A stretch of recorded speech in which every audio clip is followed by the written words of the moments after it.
Hey everybody. Today is Thursday of Holy Week, or Maundy Thursday. Now the term Maundy refers to the washing of the disciples' feet. I'm going to read to you the passage I'm referring to, which is John chapter 13 verses 1 through 15. Now before the festival of the Passover, Jesus knew that his hour had come to depart from the world and go to the Father. Having loved his own who were in the world, he loved them to the end. Now the devil had already decided that Simon Iscariot would betray Jesus. And during supper, Jesus, knowing that the Father had given all things into his hands, and that he had come from God and was going to God, got up from supper, took off his outer robe, and tied a towel around himself. Then he poured water into a basin and began to wash the disciples' feet and to wipe them with the towel that was tied around him. He came to Simon Peter, who said to him, "Lord, are you going to wash my feet?" Jesus answered, "You do not know now what I am doing, but later you will understand." Peter said to him, "You will never wash my feet." Jesus answered, "Unless I wash you, you have no share with me." Simon Peter said to him, "Lord, not my feet only, but also my hands and my head." Jesus said to him, "One who has bathed does not need to wash except for the feet, but is entirely clean. And you are clean, though not all of you."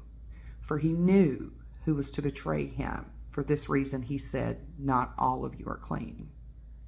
After he had washed their feet, had put on his robe, and had reclined again, he said to them, "Do you know what I have done to you? You call me teacher and Lord, and you are right, for that is what I am. So if I, your Lord and teacher, have washed your feet, you also ought to wash one another's feet. For I have set you an example that you also should do as I have done to you." Wonderful, wonderful passage. Now, my favorite part of that passage is when Simon Peter doesn't feel comfortable with his teacher washing his feet, something that denotes a service, attitude, or a very humble nature. Instead, he tells Jesus he will never wash his feet. So when Jesus tells him that unless he allows him to wash his feet, he will have no share with him, Simon Peter's whole demeanor changes. "Lord, not my feet only, but also my hands and my head." I love that part. I love it. Now, at the end of the passage, Jesus tells them that the example has been set. Such a humble act of getting on the floor, bending down, you're more or less bowing to your counterpart. The act of selflessness has been taught.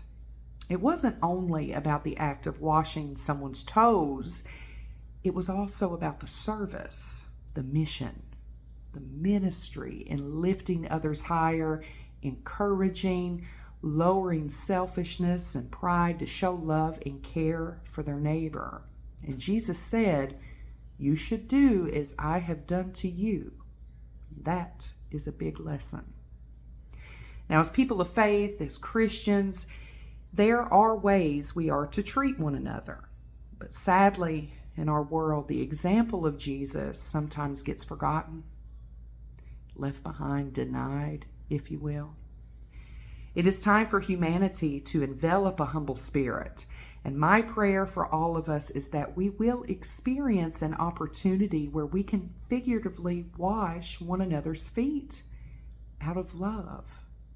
Imagine, what would the world look like if we followed Jesus' examples wholeheartedly and weren't afraid to be humble, weren't afraid to be kind?